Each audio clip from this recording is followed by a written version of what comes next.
Hello बच्चों। आज मैं शशि चंद्रा, जो आपकी हिंदी की पुस्तक है उसमें दो बैलों की कथा जो मुंशी प्रेमचंद द्वारा रचित है, आज वही गद्यांश आपकी जो वर्कशीट है 49 उसमें दिया गया है और उसके प्रश्न उत्तर हमको सॉल्व करने हैं। तो आइए शुरू करते हैं। सबसे पहले पढ़ते हैं गद्यांश। झूरी काछी के दोनों बैलों के नाम थे हीरा और मोती।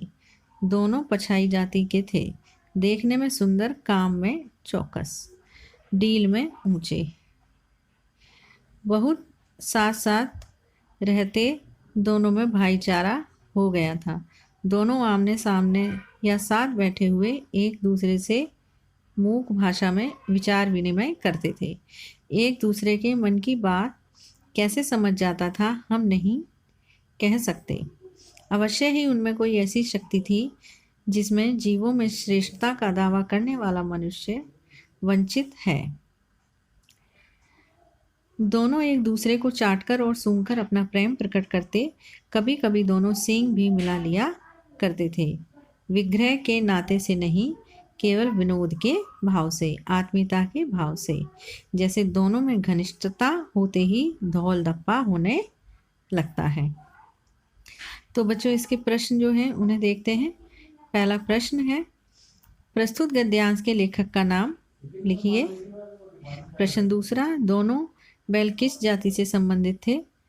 प्रश्न 3, दोनों बैल अपने प्रेम को कैसे जताते थे। प्रश्न 4, उनके स्वभाव की विशेषताओं का वर्णन कीजिए। प्रश्न 5, अवश्य ही उनमें कोई ऐसी शक्ति थी जिसमें जीवों में श्रेष्ठता का दावा करने वाला मनुष्य वंचित है। इस पंक्ति का आशय स्पष्ट कीजिए। तो बच्चों, आइए सॉल्व करते हैं इसके उत्तर। तो पहला प्रश्न है, लेखक का क्या नाम था। लेखक का नाम मुंशी प्रेमचंद था। प्रश्न 2, दोनों बैल किस जाति के थे। दोनों बैल पछाई जाति के थे। प्रश्न 3, दोनों बैल अपने प्रेम को कैसे जताते थे। दोनों बैल एक दूसरे को चाटकर और सूंघकर अपना प्रेम जताते थे। प्रश्न 4, उनके स्वभाव और विशेषताओं का वर्णन करो।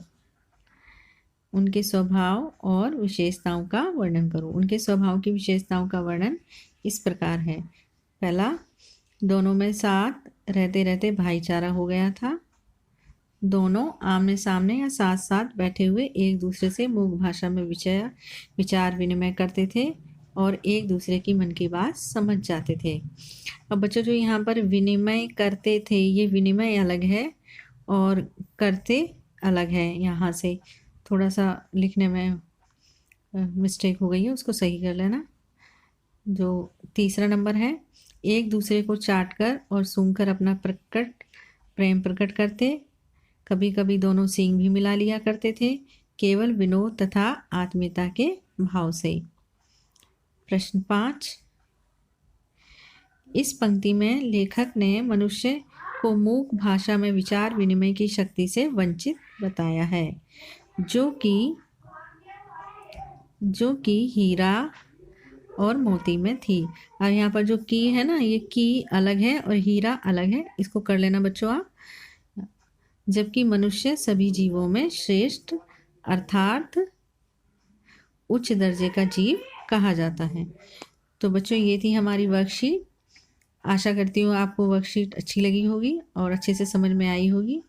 यदि आपको कुछ और भी इसमें कुछ दिक्कत हो, कुछ पूछना हो, तो आप मुझे कमेंट बॉक्स में ज़रूर लिखिए। Thank you.